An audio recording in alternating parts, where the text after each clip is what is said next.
Balot yung 10 AM. Scorching heat. Isang init din talaga guys. Subway kayo para if ever hindi kayo na siya guys. Stay sa init.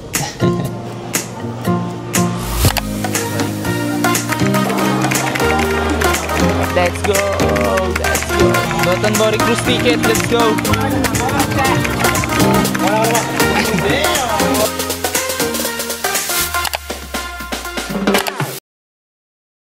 What's up guys? Welcome back to our channel. For today's video, lilibutin natin yung buong Osaka.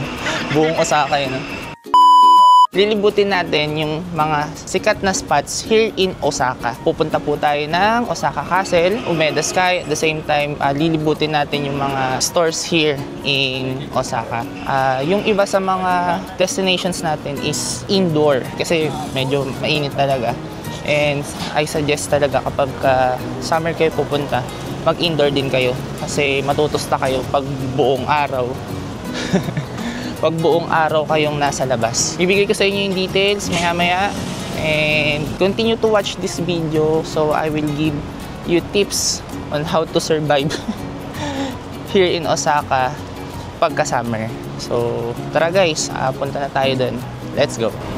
Ito guys, suggestion, if ever, pagka maglalakad kayo, pwede kayo dito maglakad. Mag-subway kayo para if ever hindi kayo lagi nakapayong. So baba tayo dyan, and ang biyahe natin is papunta tayo ng Osaka Castle. So from Namba Station, Midosuji Line, pupunta tayo ng Homachi Station. Tapos lipat tayo ng Metro Station ulit, ano naman siya, Chuo Line. From Homachi Station, Tanimachi Station naman tayo bababa para makapunta tayo ng Osaka Castle. 9 minutes na lang yung lakad na yun papunta dun sa Osaka Castle.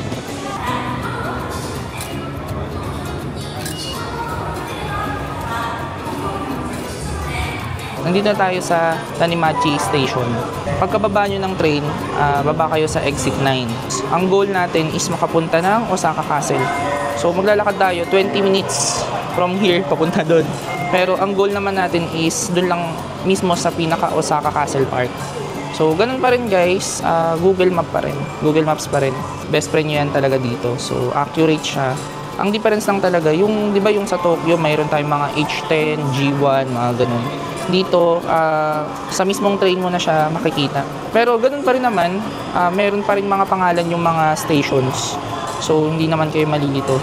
Sundan nyo lang. Exit 9, Osaka Castle. Ito.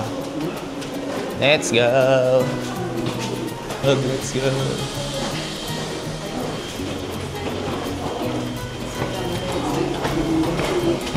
Okay, daan natin doon. Diretso pa ganun. Ready? Dito na tayo guys. Nakalabas na tayo ng train station. So, update. 32 degrees yung weather. But it feels like 36 degrees. Ano pa lang tayo, 9:45 AM. So, ang init. Pero may hangin pa eh. Mamayang mga tanghali siguro, pahapon, mawawala yung hangin nito eh. Kaya, ito talaga yung summer sa Japan. Let's go! Sabi ko yung bird. Yun na guys! Uy! Yun na guys yung Osaka Castle oh. Nakikita namin, di ko alam kung nakikita sa video. Ayun, let's go. Ay, hindi nga nakikita. Ito. Yun na. Okay, pupuntahan natin yan. Pero makalabas pa. Oo. Hindi pa masyadong mainit. Ito na yun guys, yung Osaka Castle Park. So, maglalakad tayo. It's either maglalakad tayo dun or sasakay tayo dun sa parang minibus nila. This stop. Ito yung pila ng bus, minibus, papunta dun sa Osaka Castle. So, mainit kasi, kaya magmi-minibus na tayo. Pero kung ano, kaya rin naman maglakad. Pero summer kasi, ako suggestion ko talaga, mas na kayo dito, antayin natin yung minibus na yan. So, pero ayun, ito yung lalakarin. Ito. Yan, lakad kayo dyan, papuntang Osaka Castle. Ito ticket guys. Ayan. Doon kayo bibili kay kuya. Isang ticket guys, 300 yen. Ito yung minibus na yun.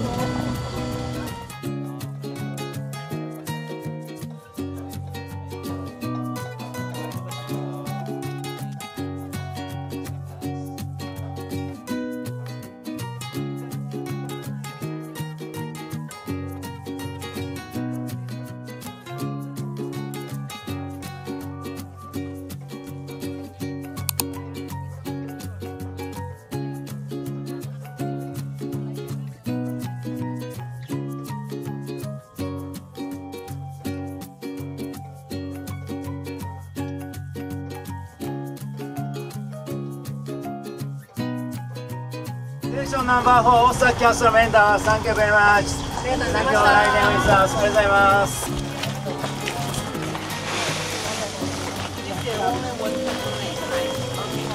Asan na?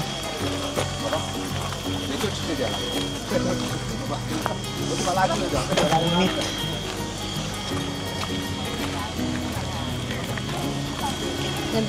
Ayan na siya guys, let's go!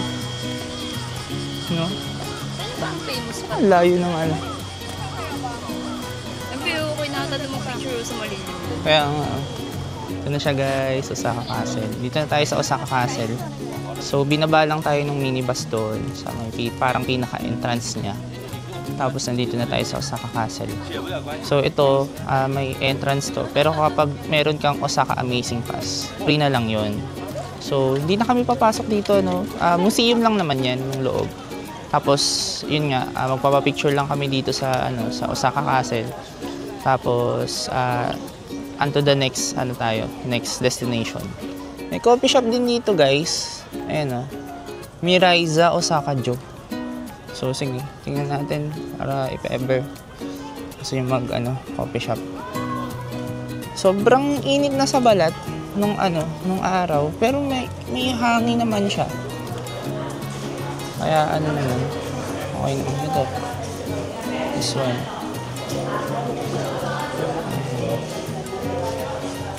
So, tapos may museum din siya.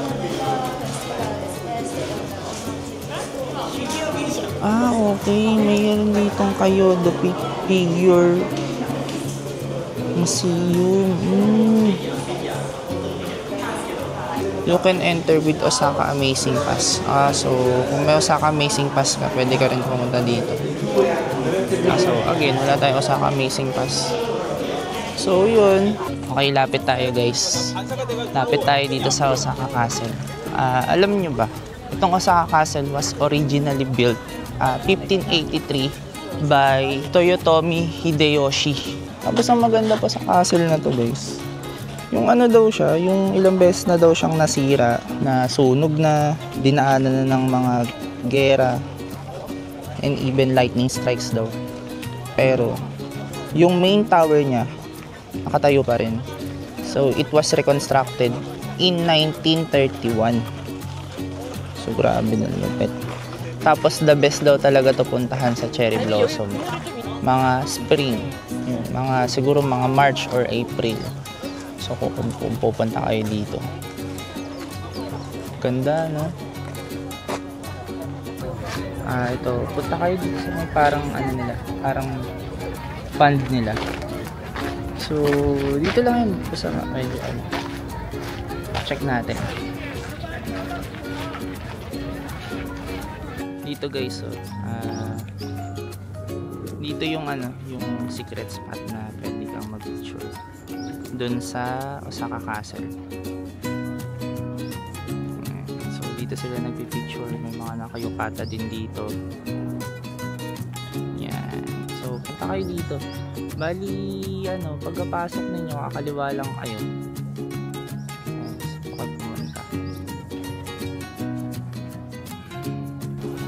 So, ayun.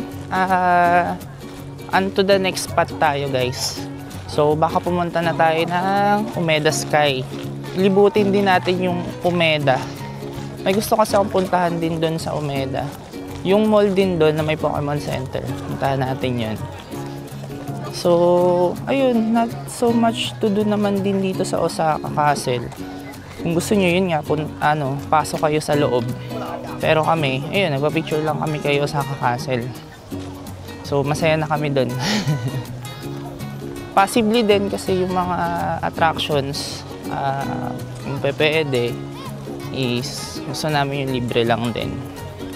So, yung Hub Fun in Kansai natin na 3 attractions mamaya pa natin magagamit, most especially sa Umeda Sky. Yung dalawa, yung isa doon, yung Dotonbori Cruise, yung sasakay tayo sa bangka, yung malapit sa may Glicoman. Tapos yung isa, hanap pa tayo ng pwede nating attraction na puntahan. So, on to the next attraction.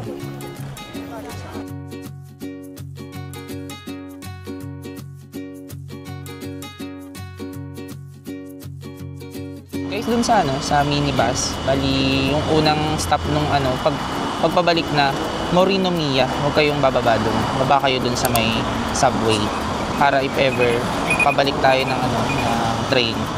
Kasi baka bumaba kayo dun, lalakad pa kayo ng medyo mahaba. Okay guys, dito na tayo sa Umeda. Papunta na tayo ng Umeda Sky Building. So bumaba tayo ng Midosuji Line, tapos exit 5 para makapunta ka dito sa Umeda Sky Building. So basta sa Google Maps minsan, wala siyang nakalagay kung saan yung pinaka-exit point niya or kung saan kayo mag-exit. Meron doon mga information board. So kapag hindi nyo makita sa Google Map, doon nyo tignan. Kasi doon kami tumingin. Pero exit 5 kami nag-exit papunta dito sa Umeda Sky Building. From here, sa in-exitan namin, 9 minutes papunta doon sa Umeda Sky Building. Let's go. Ito na siya guys. Ayun. Ayun na yung Umeda Sky Building. Ang galing nung ng building na to, no? Ano siya talaga? 2 towers, pero connected lang siya sa taas.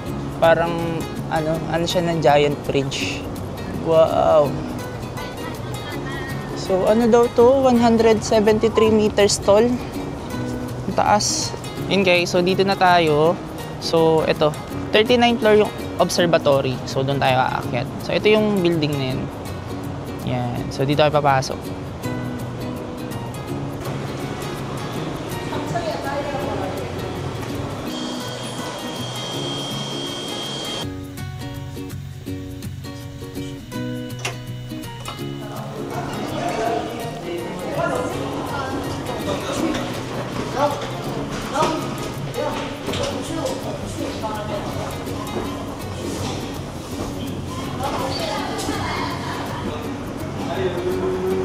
Let's go! Ito yung pag-umakpan.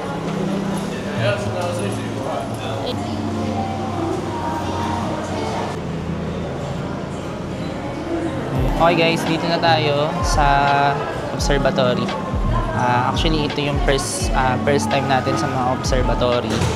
Kasi dun sa Tokyo, hindi tayo nakapag-observatory. Lalo, yun nga, naulan.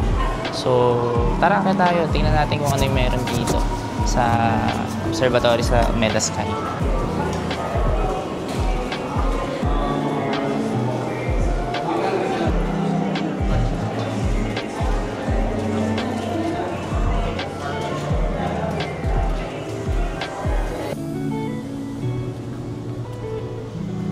Pero mahangin siya, in fairness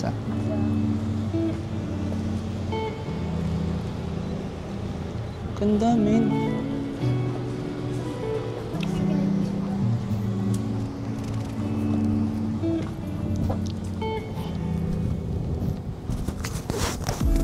Yung mga nila, mga tawag dito, love lock.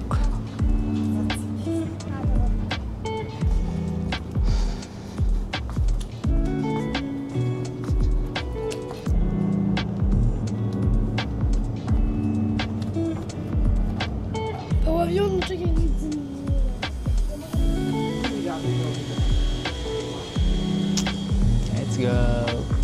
So, ito, may mga ganito rin sila.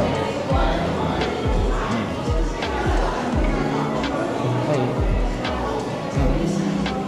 Ano daw ito itong Umeda Sky Building is created by Hiroshi Hara. Architect siya. Na siya din yung nag-design ng Kyoto Station. Tapos, this building is 240-story building. Ganda guys, ang ganda. Ganda dito. Tapos ang lamig niya. So if ever, kung ano, yun nga, kung hindi maiwasan yung ang init talaga kasi summer nga. So dito kayo tumambay. Tapos ito meron siyang ano, coffee shop. Ito dito. Ito, coffee shop. Coffee shop. Bango, may kape. Ito siya, coffee shop.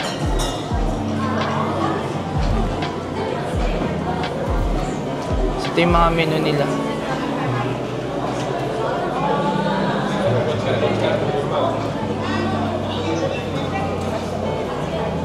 Ano to? Isang palibot. Isa siyang paikot. Ano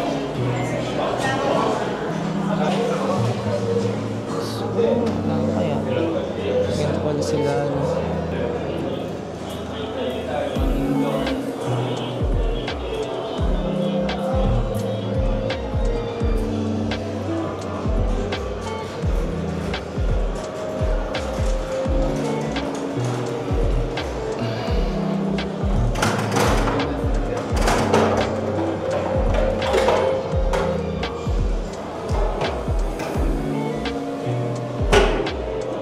Ito yung gacha.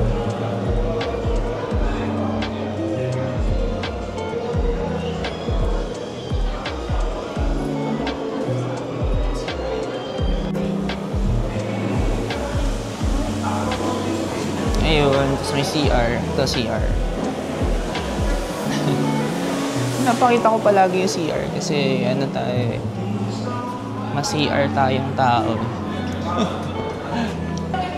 So, ayun, ikutin mo lang siya. Ikot. Tapos, ayun, meron pa sa taas. Medyo mainit kasi dahil ano pa lang, alauna na. Kaya dito lang tayo sa baba. So, okay naman. Yan. Okay guys, discuss ko lang yung dalawang major passes dito sa Osaka. For me, it is a must-have. So, kung gagala kayo dito sa Osaka, iikot lang kayo dito sa Osaka, kailangan nyo tong dalawa. I think mayroon silang 5 to 6 passes eh. Siguro, lagay ko na lang din dito sa screen yung mga passes na yon. Pero yung 2 major passes dito sa Osaka is number 1, yung Osaka Amazing Pass. So, yung Osaka Amazing Pass na yun, para siyang yung Tokyo Subway ticket, para siyang ganun. Pero, ang maganda dun sa Osaka Amazing Pass, may kasama na siyang pre-entrance sa mga attractions or sa mga major attractions here in Osaka. Like katulad nito, yun nga, yung Umeda Sky Building, yung Osaka Castle Museum kanina, tapos yung yung Tombori River Cruise, and yung Chutenkaku Tower. So, tingnan nyo na lang din yung list sa website kung ano yung mga pre-entrance niya. So, again, pwede nyo rin siyang makuha sa Klook or pwede nyo rin siyang mabili sa Klook. Link in the description. Yung 1 day niya, it costs 2,800 yen and 2 days is 3,600 yen. Pero yung pricing na yun as of 2024 pa. So, hindi ko alam kung ano yung updated. Lagay ko na lang din sa screen kung ano yung updated. Tapos, yung pangalawa is yung tawag dun is Kansai True Pass, or ito yung mas kilala siya na Habban in Kansai Pass. So, ito yung meron kami. Kasi, di ba, as I discussed yesterday, yung ticket namin sa USJ is meron siyang kasamang Habban in Kansai Pass. Pero 3 attractions lang yung free. Meron siyang pre-sim. At the same time, yun nga, yung meron siyang time entry sa Super Nintendo World. Pero dahil nga kahapon, konti lang yung tao, hindi na natin yung nagamit. Pero okay lang naman kasi na-try naman natin yung 3 major rides dun sa USJ. Yung Habban in Kansai naman siya. So, ganun din siya. Unlimited rides in most private railways. So, yun nga lang. Not JR, but across Kansai. So, it includes Osaka Metro, Hankyu, Keihan, Kintetsu, Nankai, and more. Can be used in non-consecutive days siya. So, kahit hindi nyo siya sa araw-araw magamit, okay lang. Ang advantage nito, kunyari, mag-Osaka kayo, Kyoto, Nara, Kobe, yun, magagamit nyo yun nang hindi na rin kayo magbabayad ng pamasahe. So, yun yung advantage naman ni Habban in Kansai. So, again, hindi namin yung lahat nagawa dito kasi short trip lang to. ang pinaka main attraction lang natin this trip is yung USJ nga. Kung sakali na magtatagal ka dito ng 5 to 6 days sa sa Osaka, ang pinaka the best daw talaga na kinukuha ng mga tourists here is the Osaka Amazing Pass. So, yun yung suggestion ko sa inyo guys. And additional tip na maibibigay. So, ayun, palagay ko ito lang naman din yung gagawin natin dito sa Umeda. Tignan natin kung madadaanan natin mamaya yung Daimaru Umeda. Nandun kasi yung Pokemon Center. Tapos, after natin doon, syempre, magla-lunch muna kami and baka pumunta rin tayo ng Chutenkaku ngayon. Pa-picture lang tayo doon. Tapos punta tayo sa sa New World, sa Shinsekai. Ayan. So, tara, on to the next destination.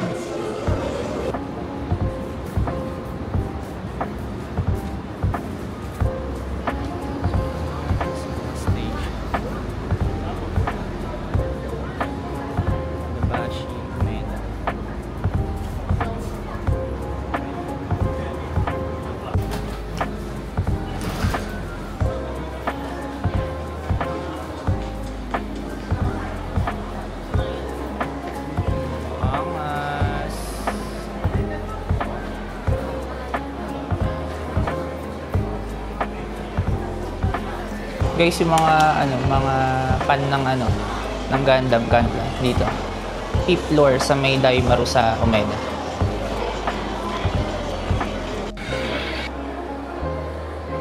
Ito na guys, 13th floor.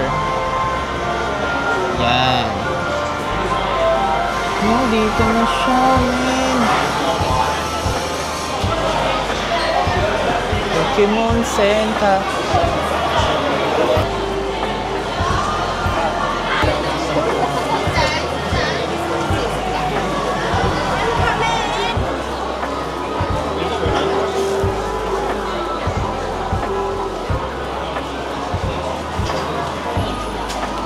Presyo. Ilan guys?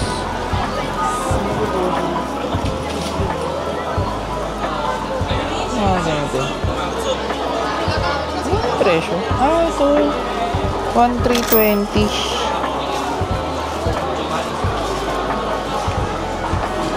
1,320 siya.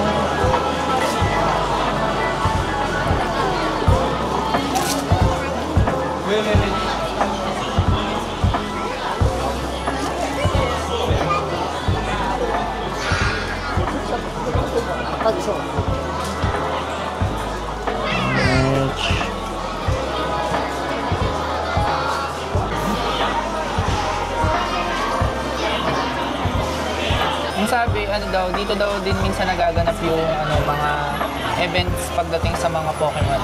Pero kadalasan, limited time events lang yun. Meron nga dito kanina mga naglalaro ng Pokemon card game. Ang tawag nga pala sa Pokemon Center dito is Pokemon Center Osaka DX.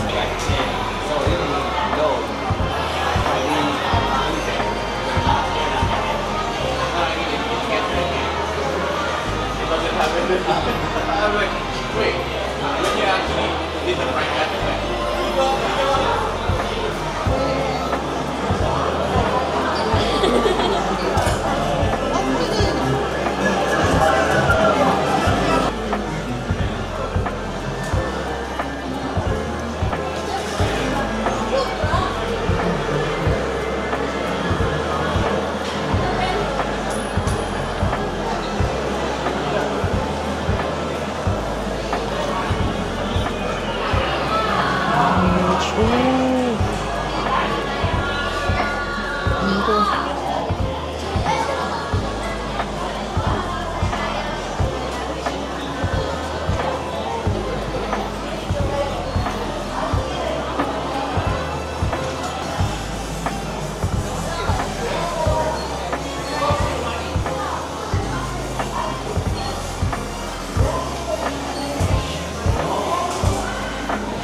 presyo.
Yun, tomato shop.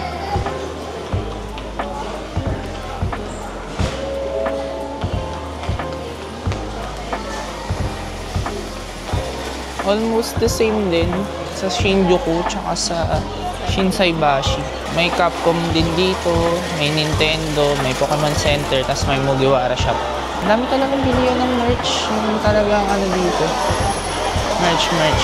Hindi na ako nakapagsalita masyado, guys. So, grabe. Ang gaganda ng mga merch dito. Panalo. Ito dito sa may 13th floor ng Daimaru Umeda. Okay, guys. Mababa na tayo ng subway. Bumaba tayo kanina ng Dobatsuen Mai. So, pupunta na tayo ng Shinsekai tsaka ng Chutenkaku. So, dumaan lang kami dito sa may parang ano nila. Parang skinita. Eto, tingnan nyo. Ayan. Galing na. Amazing.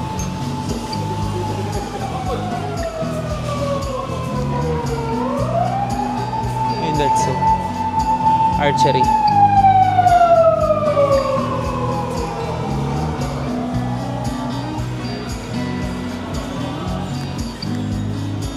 Parang ito yung ito yung tipo ng mga baklaran sa Japan. Baklaran sa Japan. Osaka. Yung mga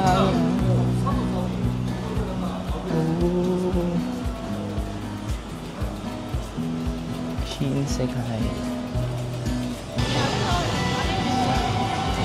Ano guys, nandito na tayo sa Shinsekai. Yung alas 4, mag-aalas 5 na Pero yung mag-aalas 5 nila parang alas 3 pa lang eh.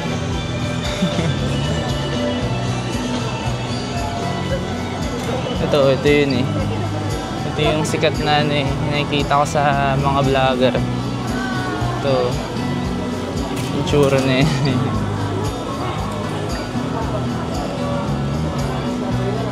Yan.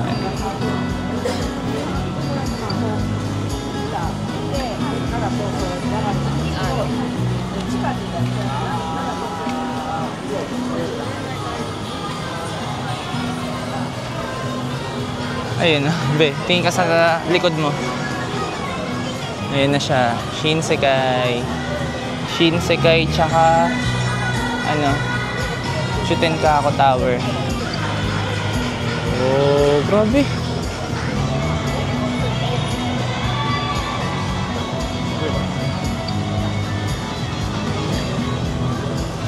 So, ganun pa rin. Ang ginawa lang din namin dito is nagpicture lang. Ito siya. Picture lang. Kung makikita nyo sa likod, ang dami rin nagpipicture dito. Tapos, may mga content creator din. So, nandito yung mga, iconic na stores na may mga kulay na statue sa taas. Tapos, ang maganda dito sa, sa Shinsekai, meron silang mga, yung parang sa carnival. Yung mga palaro, mga archery, mga ganun. Tapos, ang dami din dito na pwede nyong kainan. So, kung sakali nga na kung sakaling ma-maximize nyo itong Shinsekai, okay din. Kasi tingnan nyo, ang dami pwedeng gawin dito. Ang dami rin pwedeng kainin. Okay? Tapos, ang dami nga dito, isa kaya. So, pero again, di naman kami din nag-iinom. Kaya hindi namin tumaan. Ayan, ito yung mga iconic na Yan yung mga ganyan.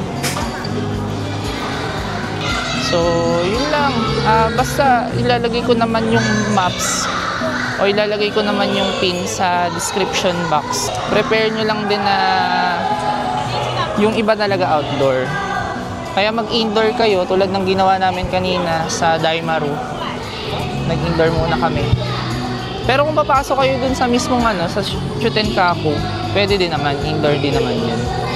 Tapos pwede pa kayong gawin dun. May slider dun eh. Pwede kayong mag-slide. So, simula tuktok pababa. Pwede. Meron yun sa Osaka Amazing Pass. Tapos, check ko sa Habban Kansai kung meron din. So, Dotonbori Cruise na tayo, guys. Yun na yung pinaka, natin. Siguro last, natin. Last attraction or last destination natin this day. Nandun din si Glicoman. Tapos, basta yung kahabaan ng river nun, yun yung babaybayin niya. Kasama rin yun sa Habban in Kansai. So, yun yung pangalawang attraction namin. Niisipan namin kung saan yung pangatlo. So, try natin bukas sa last day. So, ayun, time check 6:30 na pero liwanag pa rin. Yung hangin, medyo mainit pa siya ng konti. Diba pag ganito sa atin, medyo malamig na ng konti. Maaliwalas na. Ganito talaga pala yung summer sa Japan. Talagang mahahagard ka kung sakali. So ayun, papunta na tayong Dotonbori. Sa talambuhay mo dito sa Osaka, basta nandito ka naka-hotel sa Namba, ilang beses mo ito makikita sa buhay mo. Ito. Kaya magsasawa ka rin dito. Tapos sa likod nitong crab na to, ayun banda.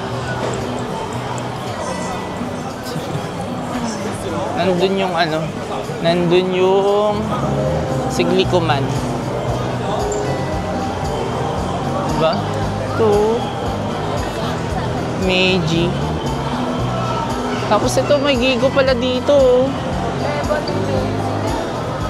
Oh, ito yung Boteju. Tapos ang mahal-mahal niya sa Pilipinas. Overrated yun eh. Ano lang, honest opinion lang. Parang rin eh, no? Yung mga stores din dito, katulad din dun sa Shinsekai. Ayan, yung mga yung mga stalls niya, yung may mga malalaking characters din sa sa taas.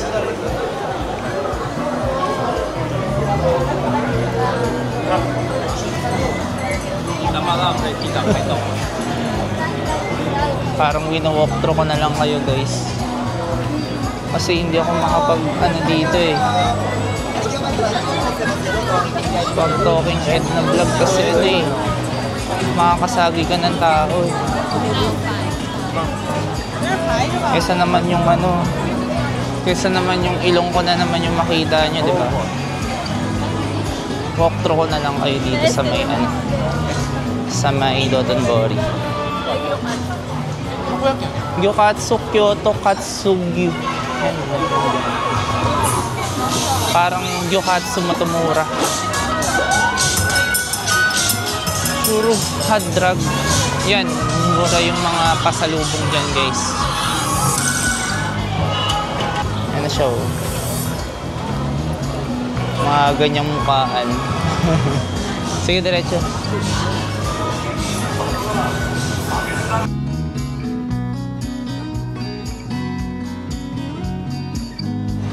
Dragon.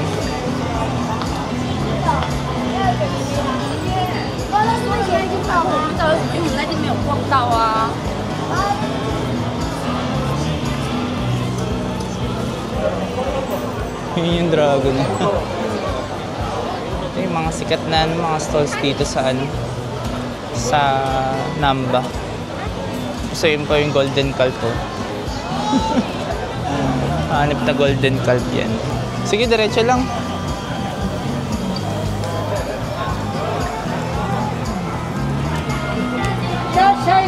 May melon pa, no? Melon pa. Yan yung may ice cream o ayun, green tea ice cream. Kala ko matcha yun, green tea pala. Hindi, kala ko lang matcha.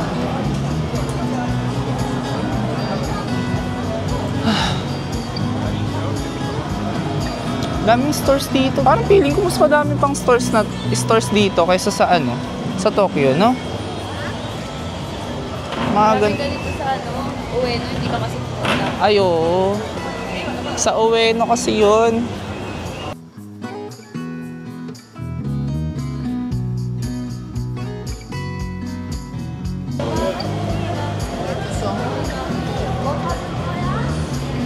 Panoorin nyo yung mga videos ko. Share nyo na. Para makapunta pa tayo sa iba.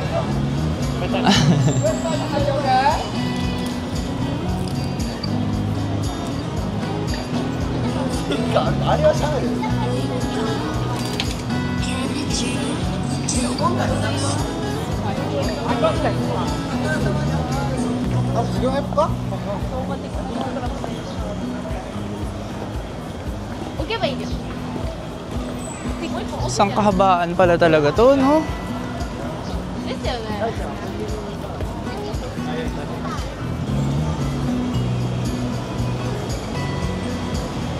Ito na yung pila, guys. Yan. Dotonbori River Cruise. Dotonbori Cruise ticket. Let's go! Then,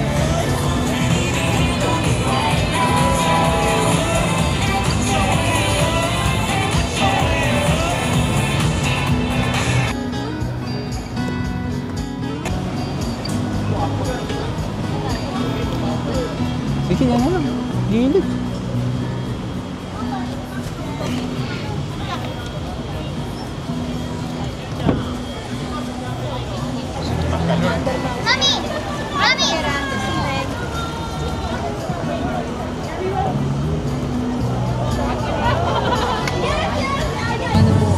Let's go. Hello, good evening.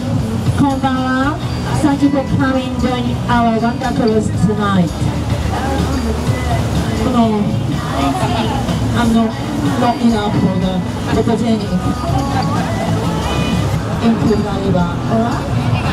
Thank you. And Esmeta. Jericho sign. Jericho is one of the biggest street animals company in Japan. Anyone eat their building? Don Quixote. Symbol is Hachi. Hachi means number 8 in Japanese. Because 3. Konbanwa! Excellent. Welcome everybody.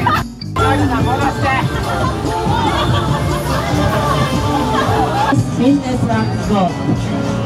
On the other side, we can see man standing on top of the neck. It's called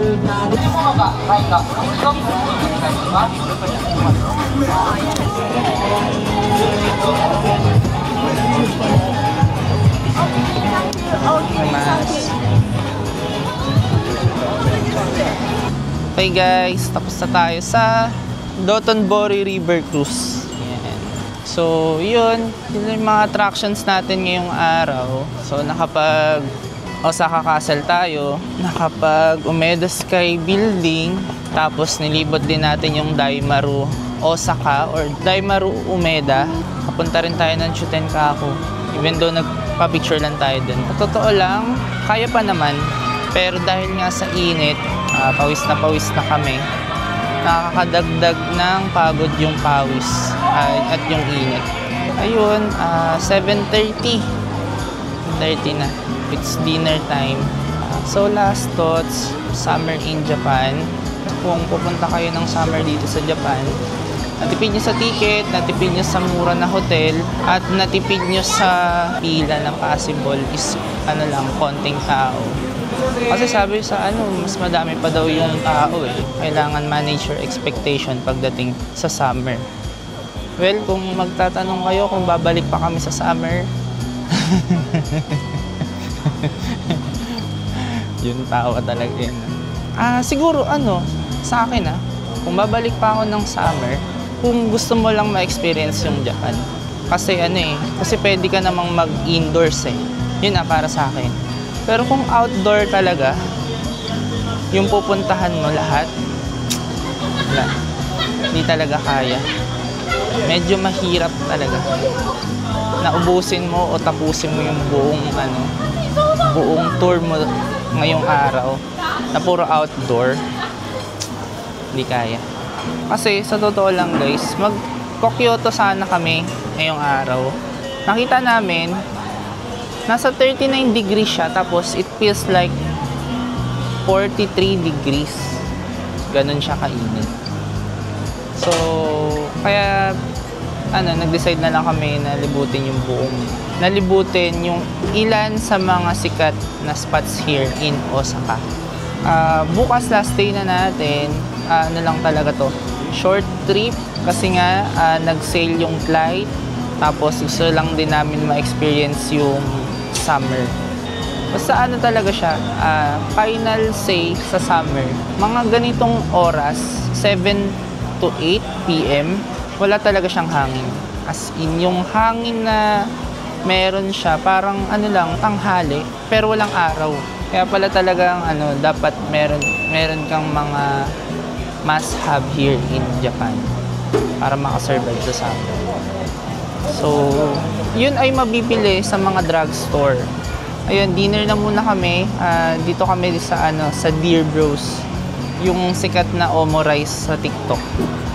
So, tapos dito may nagpipilipino. Check natin. So, ito siya. Ito yung Dear Bros, guys.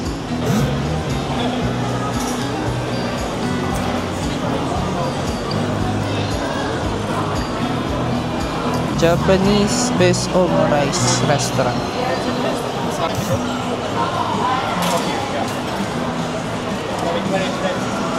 Alis ko na ba? Kanya ko lang.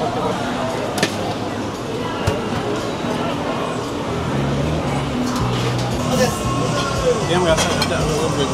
Jadi yung naman. Ay, di mo.